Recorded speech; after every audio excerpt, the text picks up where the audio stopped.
Nós vamos ler no Evangelho de Marcos, no capítulo 18,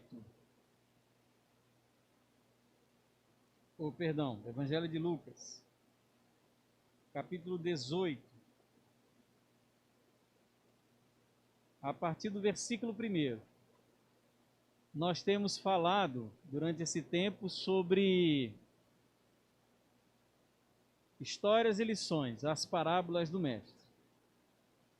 E por essa razão, então, nós hoje queremos refletir sobre a história que Jesus conta no livro de Lucas, capítulo 18, versos 1 a 8, e nas lições, então, que essa parábola nos ensina. Vamos ler, então, queridos, Evangelho de Lucas, capítulo 18, versos 1 a 8. Jesus lhes contou uma parábola para mostrar que deviam orar sempre e nunca desanimar. Em certa cidade havia um juiz que não temia Deus nem respeitava ninguém. Havia também naquela mesma cidade uma viúva que sempre o procurava dizendo: julgue a minha causa contra o meu adversário. Por algum tempo ele não a quis atender, mas depois pensou assim: é bem verdade que eu não temo a Deus, nem respeito ninguém. Porém, como esta viúva fica me incomodando, vou julgar a sua causa para não acontecer que por fim venha molestar-me. Então o Senhor disse: ouça bem o que diz este juiz iníquo.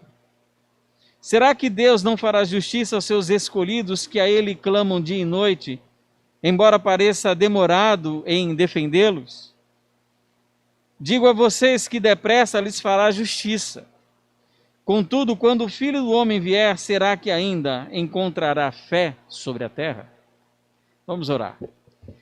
Senhor, eu quero agradecer por estarmos aqui nesse momento para nos debruçarmos sobre a Tua palavra como diante de uma mesa com uma refeição capaz de alimentar o nosso espírito e a nossa alma.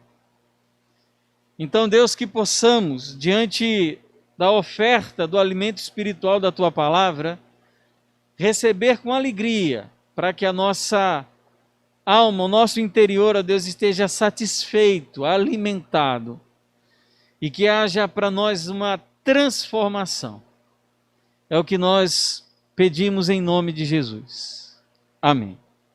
Amém, queridos. Deixa o texto aberto, talvez nós façamos referência novamente a alguns detalhes sobre ele. Como vocês perceberam pela própria indicação do evangelista Lucas no começo do capítulo 18, versículo 1, essa é uma parábola cujo tema central é a oração. Não foram poucas as vezes que Jesus orou. De fato, nós encontramos várias descrições dos evangelhos, em vários momentos distintos, em várias circunstâncias e situações distintas, o nosso Senhor Jesus ensinando sobre oração. A oração, o tema da oração, a importância, os efeitos da oração, sempre ocuparam de maneira muito profunda os ensinos do Senhor Jesus. Como dois exemplos, Mateus capítulo 7, versos 7 a 11, Mateus capítulo 21, versículo 22, e tantos outros textos, nós encontramos o Senhor Jesus ensinando acerca da necessidade da oração. Mas não somente isso, o próprio Senhor Jesus era uma pessoa que desenvolvia uma ativa vida de oração. Era algo muito comum e nós encontramos isso em vários textos. O próprio Senhor Jesus,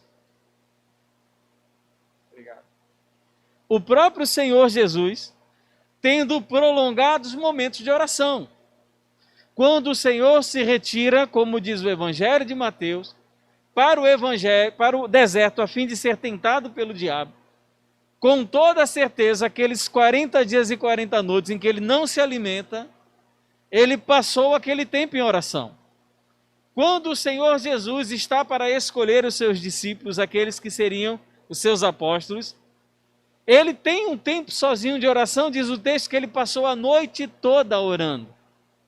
Quando o Senhor Jesus estava para ser traído, ser entregue, ele vai para o Jardim das Oliveiras a fim de orar. Então, a oração fazia parte da vida e do ensino do nosso mestre. E nós encontramos aqui, mais uma vez, essa parábola que fala sobre a importância da oração. O que é importante nós falarmos sobre em que sentido essa palavra nos ensina, essa parábola nos ensina sobre oração, é o seu contexto anterior. No Evangelho de Lucas, no capítulo 17, os versículos que antecedem o capítulo 18, vão mostrar para a gente o contexto em que Jesus ele vai tratar acerca da oração segundo essa parábola. Ele é questionado pelos fariseus, capítulo 17, a partir do versículo 20 de Lucas, é questionado pelos fariseus sobre quando viria o reino de Deus. Você pode voltar um pouquinho e no versículo 20 de Lucas, capítulo 17, indagado pelos fariseus sobre quando viria o reino de Deus, Jesus lhes respondeu. Ou seja, o contexto imediato da onde essa parábola se encaixa é um contexto onde Jesus fala sobre o seu retorno, sobre a sua vinda, como seria a implantação do reino de Deus, o que nós chamamos do reino escatológico. O retorno, aquele momento em que Jesus ele voltaria para implantar geograficamente, visivelmente o seu reino. E ele é questionado sobre isso pelos fariseus, ele dá todo aquele discurso e aquele ensino sobre o retorno, sobre a volta, a vinda do Filho do Homem, e ele então passa a falar sobre qual deveria ser a atitude dos seus discípulos frente às dificuldades que antecederiam esse retorno. Ele fala o seguinte, olha, vai ser um retorno difícil, vai ser um retorno muito complicado, como disse, por exemplo, o Evangelho de Mateus, a partir do capítulo 24, como nós lemos no livro de Apocalipse, o retorno do Senhor vai significar para o mundo um tempo de dura provação. E como resistir em épocas em que as situações são muito difíceis e nós olhamos para o céu e não vemos necessariamente nenhuma manifestação do retorno do Senhor. É como se diz o próprio texto, como se eles estivessem simplesmente demorando. Qual deve ser então a reação da igreja? Qual deve ser a reação do cristão perante um mundo que cada vez mais se afasta de Deus, cada vez mais abre mão dos valores divinos, caminha cada vez de maneira mais intensa e rápida pelo caminho da iniquidade, se envolve cada vez mais em pecados tão crassos e desprezíveis, como nós vemos hoje, que se fala sobre poliamor, que fala sobre a permissão para a pedofilia e tantas outras circunstâncias que para o cristão genuíno causa repulsa. Como nós então vamos estar e vivenciar esse tempo de extremas dificuldades que nós vivemos, em que nós simplesmente estamos esperando o retorno do Senhor? E ele então, para falar qual deve ser a nossa reação perante as provações, as dificuldades, especialmente as dificuldades que vão vir quando cada vez mais estiver próximo o seu retorno, e quanto mais próximo esse retorno, mais as situações vão ficar difíceis, mais as coisas vão ficar tensas, vão ficar numa situação às vezes insustentável, porque vai surgir um governo político totalitário que perseguirá a igreja, que perseguirá os cristãos, que tirará toda a liberdade de expressão, e não será alguma coisa simplesmente geograficamente estabelecida em um país, mas vai ser algo universal, algo em todo o planeta. Como nós então vamos reagir a esse tempo? A resposta de Jesus: oração. E para falar sobre oração, sobre a importância do cristão, do crente, estar orando e desenvolver uma vida de oração, ele conta uma parábola muito interessante. É a chamada parábola do juiz iníquo. Olha como é feito o desenrolar dessa história e o que nós então podemos aprender com ela. É interessante, e parece que só o evangelista Lucas ele faz isso. Ele introduz a parábola do Senhor Jesus com um preâmbulo. Ele explica antecipadamente qual o propósito de Jesus ter contado essa parábola. Ele coloca uma introdução explicativa. Qual é o propósito dele ter contado essa parábola? Versículo 1. Para mostrar que deveriam orar sem nunca desanimar. Lucas, ele, digamos assim, ele já dá o spoiler no começo da parábola, né? Ele não guarda nenhum momento de, qual é o objetivo de Jesus falar sobre isso? Ele entra logo no assunto e diz, ele contou esta parábola com este propósito, o propósito de nos ensinar a orar sempre e nunca, no sentido da oração, desanimar. O objetivo é esse. E o que ele vai falar sobre oração é isso, sobre a necessidade do crente, então, desenvolver uma vida de oração à prova de qualquer circunstância. Uma vida de oração imparável, à prova de fogo. É isso que Jesus ele vai ensinar. De que maneira ele ensina? Ele chama a atenção nessa parábola para duas figuras. Uma figura é a figura do juiz iníquo, que é a figura que é introduzida na parábola, e outra figura é a figura de uma viúva. Como diz o próprio texto, versículos 2 a 3, o juiz é iníquo, é um juiz moralmente impuro, é um juiz sem absolutamente nenhuma ética. Para aqueles judeus que estavam com Jesus, como foram os fariseus, que introduziram o assunto da implantação do reino, foram os fariseus que fizeram isso. Jesus, então, ele começa a criar uma figura a ponto de chocar a sua audiência. Por quê? Os fariseus eram, em sua maioria, juízes sobre Israel. O sinédrio, que era a reunião dos fariseus, era formada principalmente por juízes. Então, aquela audiência que questiona a Cristo sobre o retorno do rei, sobre a vinda do Senhor, sobre a implantação do reino, são pessoas acostumadas à legislação, a julgamentos, porque eles mesmos são juízes.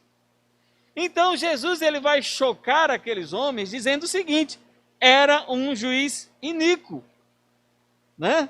Isso deve ter chocado. Por quê? Imagina um judeu que prezava pela lei de Moisés, que valorizava a lei de Moisés, e cujos julgamentos deveriam ser fundamentados na lei mosaica dada por Deus ao povo de Israel no Egito, Êxodo capítulo 20. Esse homem que deveria prezar pela implantação e obediência à lei de Moisés é um juiz que simplesmente não teme a Deus. Olha a primeira característica desse juiz: ele não tem temor de Deus. Ele julga as pessoas, deveria fazê-lo em obediência à lei de Deus, mas simplesmente ele não está nem aí para Deus. Ele toma as suas decisões como simplesmente Deus sequer existisse. Olha que interessante. E ele diz mais: ele não tem respeito por ninguém. Ele não teme a Deus e não tem respeito, ele não tem sensibilidade pela causa das pessoas. Ele não se preocupa com o próximo. Ele não se preocupa se o juízo está sendo certo ou se o juiz está sendo subvertido pela corrupção. Ele não está nem aí, porque ele não respeita absolutamente ninguém. Por isso, esse juiz, de acordo com aquilo que Jesus fala sobre ele era juiz não porque amava a justiça, mas porque amava o status e o dinheiro. E eu acho que a gente consegue fazer uma relação muito apropriada entre os juízes de hoje e esse juiz iníquo. Tem gente que ocupa o cargo de juiz, por mais que seja na mais alta corte do país, não por amor à justiça, mas por amor ao dinheiro, ao status e à importância que aquele cargo lhe dá. Então, olha só, aquele juiz, ele desobedecia simplesmente os dois principais mandamentos da lei: amar a Deus acima de tudo e amar ao próximo como a si mesmo. O juiz, que deveria ser aquele homem exemplar, modelo e padrão de comportamento para a justiça, era aquele que simplesmente desobedecia os dois maiores mandamentos da lei. O que se pode esperar de juiz assim? Nada. Uma figura dessa, investida de tal autoridade, fazia uso do cargo simplesmente para o benefício próprio.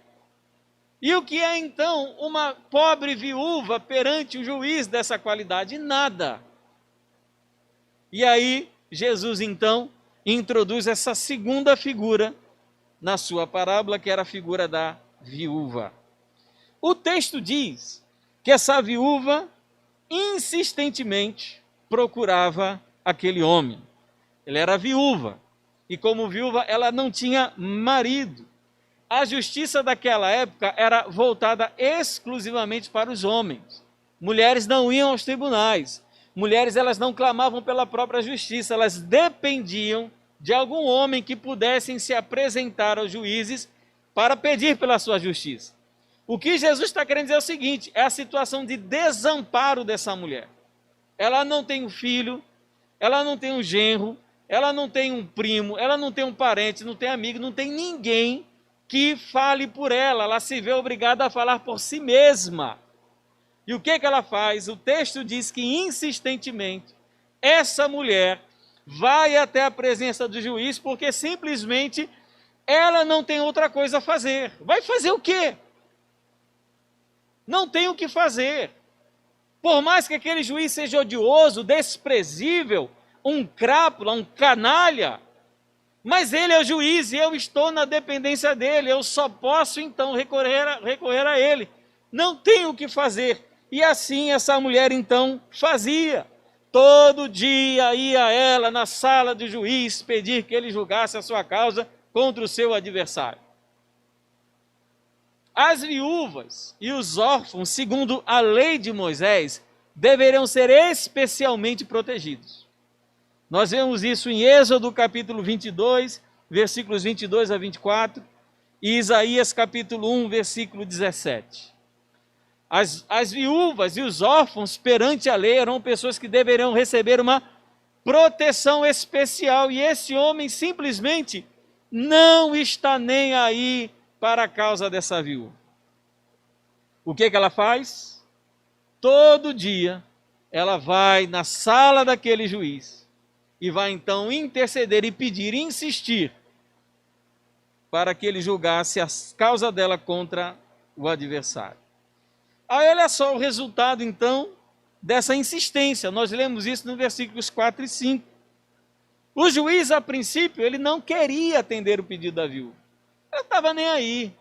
O que uma viúva pode dar para um juiz iníquo? Nada. Não é uma pessoa importante, não tem dinheiro, não vai aumentar o seu status, então ele não tem absolutamente nenhuma razão para julgar a causa daquela mulher. Não tem absolutamente nenhuma razão.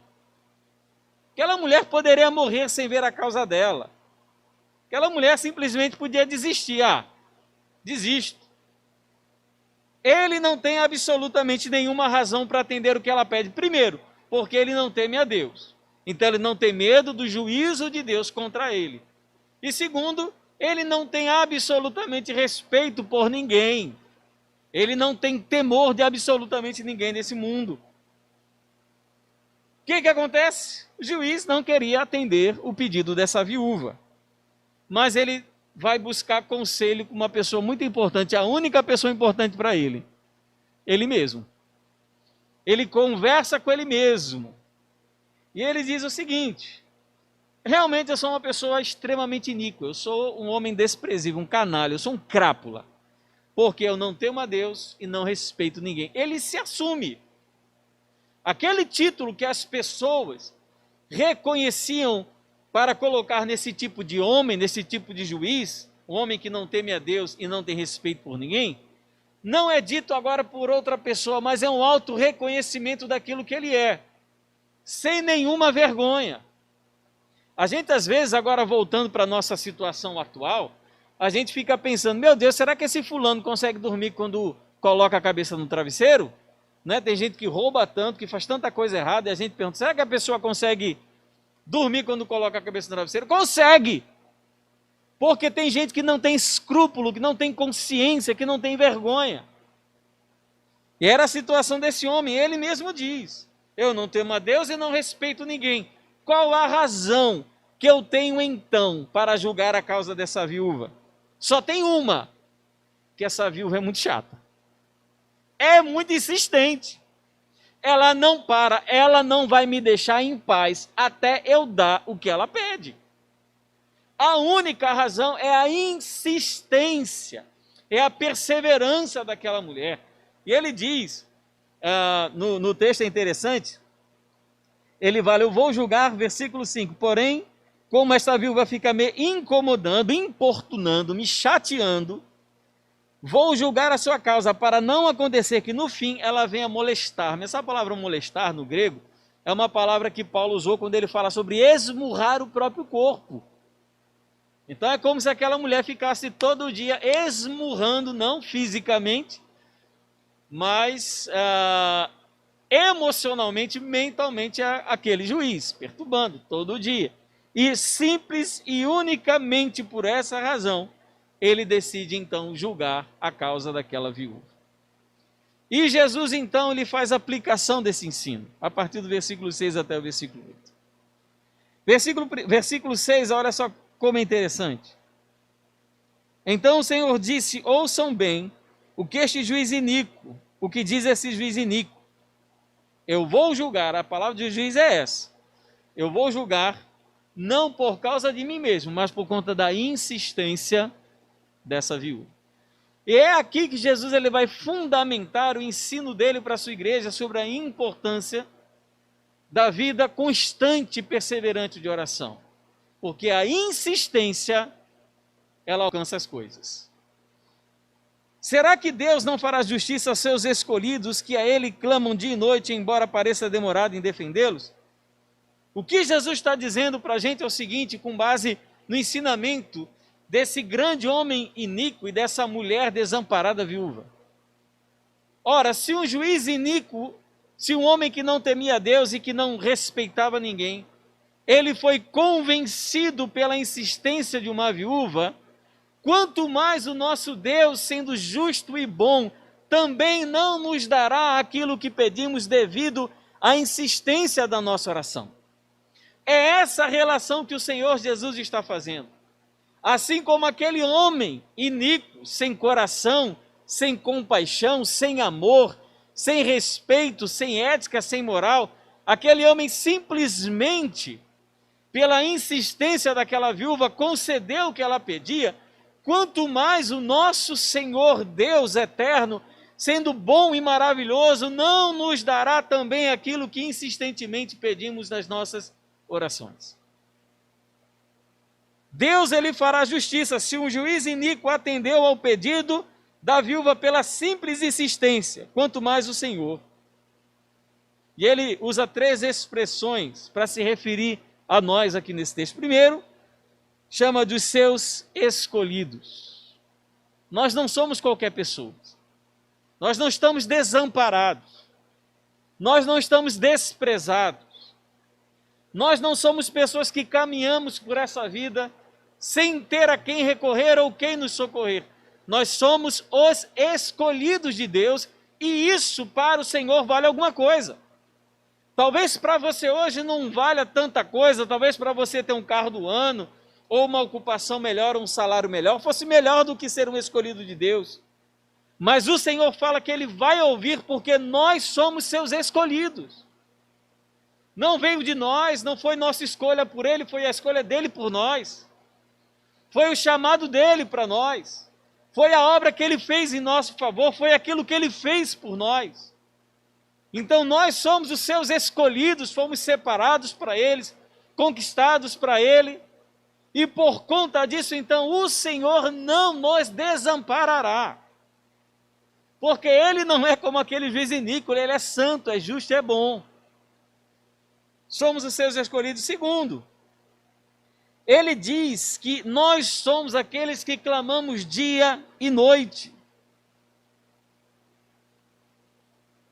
Será que Deus não fará justiça aos seus escolhidos que a Ele clamam dia e noite?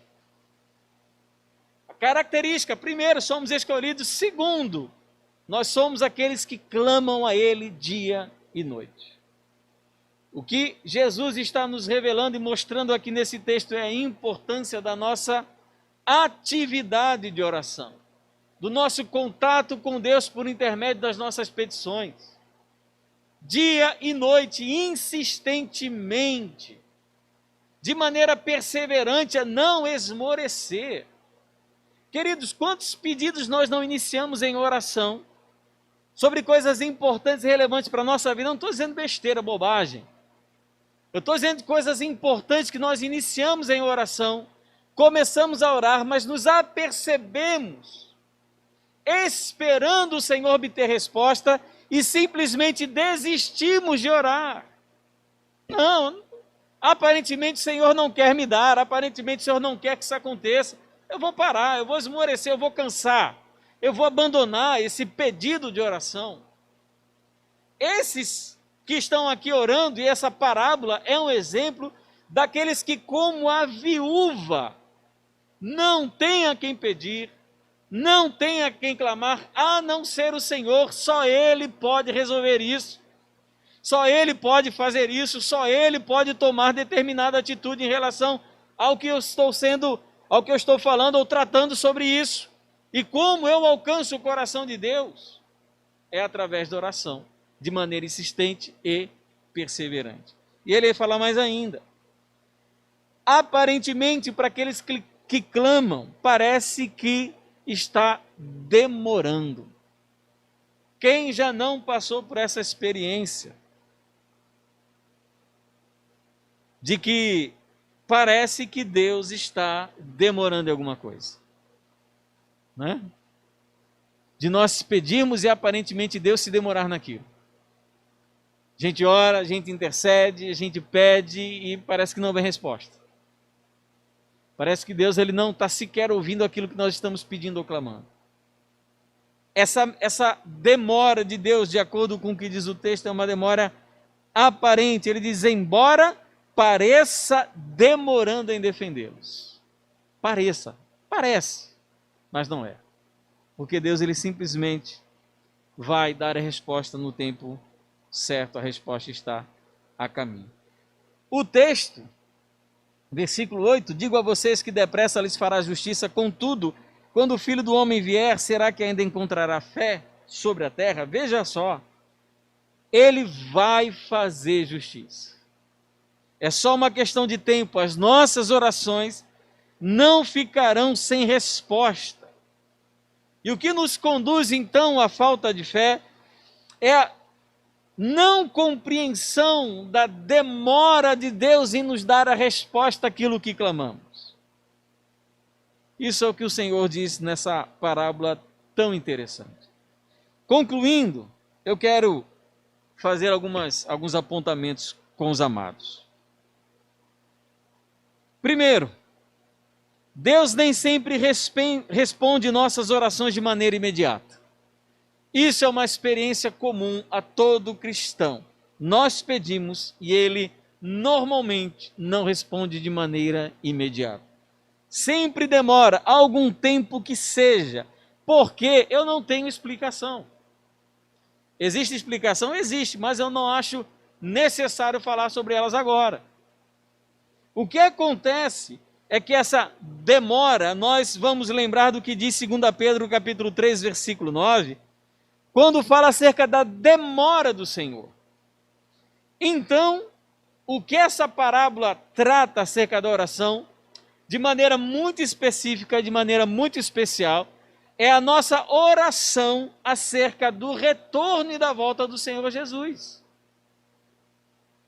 Esta parábola é uma lição sobre a necessidade de perseverar em oração, de não esmorecermos, de não cansarmos, nós como igreja, como crentes, orar sempre mais e mais, insistentemente, porque nosso Deus ele não é como aquele juiz iníquo.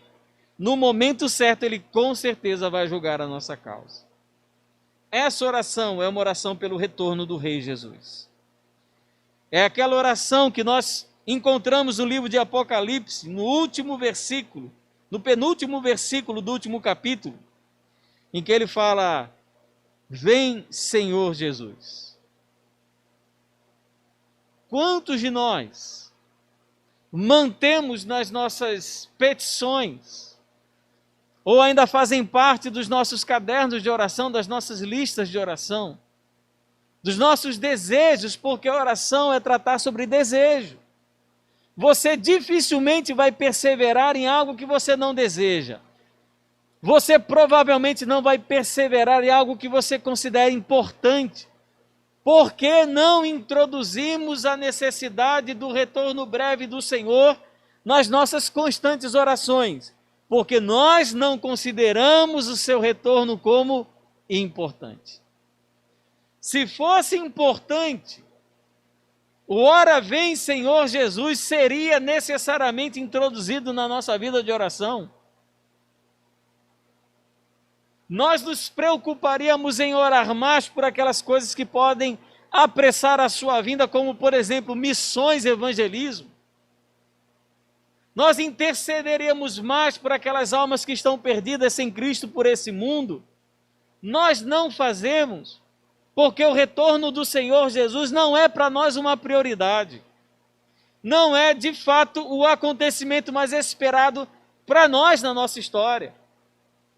Mas aqueles que de fato entendem que o Senhor há de voltar no tempo oportuno, há de julgar todas as coisas e há então de dar resposta às nossas petições, aqueles que têm esse desejo no coração, com certeza colocam nas suas petições diárias de maneira insistente o ora vem Senhor Jesus.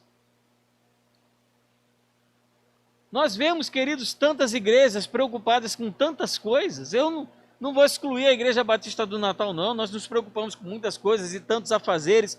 Gastamos tempo, dinheiro com tantas coisas, com tantos entretenimentos. Criamos tantas atividades mirabolantes na tentativa de entreter as pessoas e mantê-las nas igrejas. Não é assim? Mas poucos são aqueles que falam da necessidade de intercedermos pelo retorno breve do nosso Senhor. Não faz mais parte dos púlpitos. Nós não encontramos mais nas músicas. Poucas são as músicas que falam sobre o retorno de Jesus. Uma das poucas que eu lembro é aquela: ó Pai, eu queria tanto ver o meu Senhor descer, vindo me encontrar. Vocês lembram? Glória, glória ao autor da minha fé. Não é? Poucas músicas falam sobre o retorno. O evangelho que nós pregamos muitas vezes é mais na perspectiva de compor um grande ministério pastoral, uma igreja cujo nome é importante na sociedade, do que necessariamente um povo que busca o retorno do Senhor Jesus. Mas essa deveria ser a nossa oração principal. Não porque sem a nossa oração ele vem, ou ele vai deixar de vir. Ele vem de qualquer maneira. Ele vem no devido tempo, orando ou não, ou eu orando ou não orando, ele vai voltar. Está determinado não pelo meu desejo, mas pela vontade soberana do Senhor. Porque quando eu oro pelo seu retorno, eu santifico a minha vida e preparo o meu coração para esse encontro. Mas estamos tão atarefados e ocupados com tantos afazeres, numa vida tão bela, tão agradável como a que nós vivemos aqui em Natal, aqui no Brasil, onde temos tanta liberdade, que nós não vemos nenhuma necessidade de fato clamar: ora vem Senhor Jesus, porque eu quero trocar meu carro, eu quero comprar uma televisão, eu quero terminar meu curso universitário, eu quero casar, eu quero ter filho, eu quero tantas coisas, que aparentemente o retorno do Senhor, na verdade, é um empecilho para a minha realização profissional. Pensar que ele vai voltar é um empecilho para a realização dos meus planos pessoais. Mas ele vem. E quando eu digo ele vem, eu estou dizendo que ele é a grande esperança.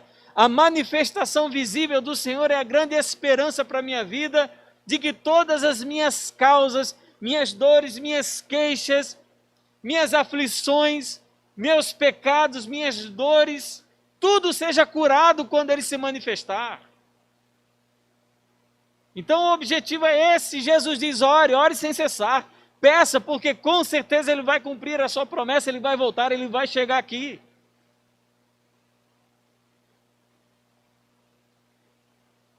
Nossa fé deve ser demonstrada na nossa oração pela volta do Senhor. Porque quando eu oro apenas, eu não estou, querido, excluindo a necessidade de orarmos por tudo mais. Não estou, a gente tem que orar por tudo na nossa vida. Por aquilo que incomoda, a Bíblia fala que todas as nossas petições devem ser conhecidas perante o Senhor, todas as nossas dores, nossas ansiedades, tudo, absolutamente tudo. Mas nós não podemos simplesmente excluir, não só da oração, mas da nossa vida, esse vislumbre de que o nosso Senhor há de voltar com toda a sua glória, acompanhado com todos os seus anjos para julgar esse mundo. E quando ele se manifestar, quando ele vier, tudo vai passar, as minhas dores, as minhas mágoas, as minhas feridas interiores, tudo vai passar. Quer dizer, ele é a grande expectativa, é a esperança de todos os povos, é ele, ninguém mais.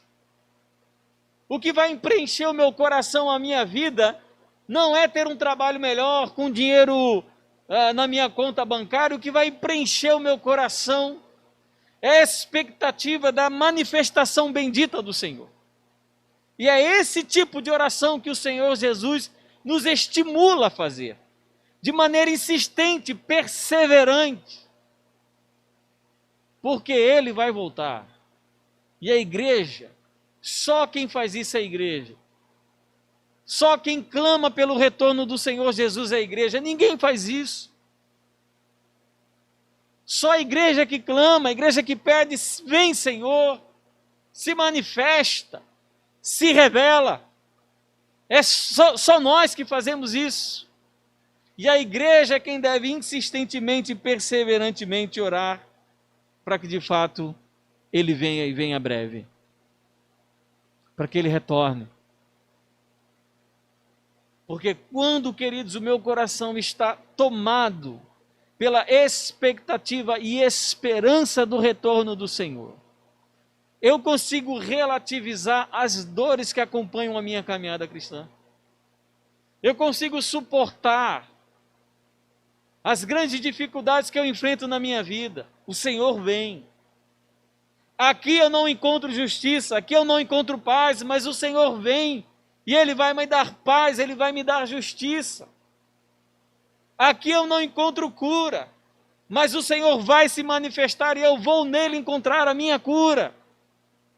Aqui eu não encontrei sucesso, aqui eu não encontrei coroa de glória, aqui eu não encontrei riqueza, mas o Senhor vai se manifestar, vai me coroar de glória, vai me dar um lugar assentado ao seu lado. Eu farei parte com Ele de um novo reino, onde há paz, onde o próprio Deus é o sol que ilumina todas as coisas, onde não há dor, onde não há tristeza, onde não há lágrima. E quando isso está no meu coração e faz parte da minha oração, eu começo a olhar para tudo aquilo que tem acontecido de tão ruim comigo, eu digo, isso é tão pequeno perto da glória que o Senhor preparou para mim lá no céu. Por isso, a grande resposta, queridos, para todas as coisas que nós vivenciamos hoje, todas as nossas lutas e angústias, é uma hora vem Senhor Jesus. Parece que está demorando. Às vezes a gente liga o noticiário, ouve essas notícias terríveis que percorrem o mundo, e a gente fica, agora Ele vem. Agora o céu vai se abrir, nós vamos ver o Senhor descer com todo o poder e a sua glória. E aparentemente nada acontece. Não porque ele está demorando, mas porque o tempo determinado não chegou. Quando esse tempo chegar, Ele vai se manifestar. E nós então, queridos, receberemos as respostas a todas as nossas orações. Se o Senhor, se aquele juiz iníquo, que não temia Deus e não respeitava ninguém, foi capaz de ser convencido por aquela mulher viúva, desamparada, que não lhe trouxe absolutamente nenhum reconhecimento social por julgar sua causa, se ele se dobrou perante a insatisfação daquela mulher, nosso Deus também há de ouvir as nossas insistentes orações. De dizer, Deus, me prepara para aquele dia. Me prepara para o seu retorno. Ele vem, ele vai chegar, ele vai voltar. E nós, queridos, precisamos estar preparados. E o nosso preparo, ele começa pela oração.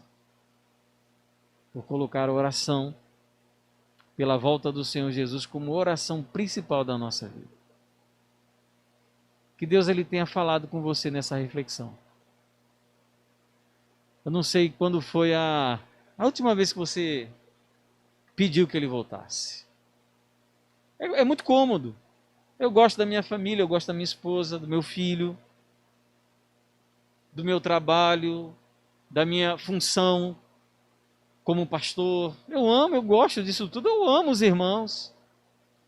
A vida não é perfeita, a vida é cheia de dificuldades, de problemas, de dores e de angústias. É muito difícil você viver num mundo como nós vivemos hoje, não se sentir angustiado, como por exemplo, a França agora quer liberou a possibilidade do aborto até o 9º mês de gravidez. Absurdo, então quem não se sente angustiado? Só alguém que não tem um mínimo de moral para dizer que uma coisa dessa é horrorosa. Não precisa ser crente não, precisa ser só ser humano para se sentir incomodado com algo desse tipo. Então, quando nós olhamos esse mundo que nos traz sofrimento, ou deveria trazer sofrimento, nós então dizemos, ora vem Senhor, porque o retorno do Senhor é a resposta às nossas orações. Feche seus olhos, vamos orar agora, pedindo que Deus volte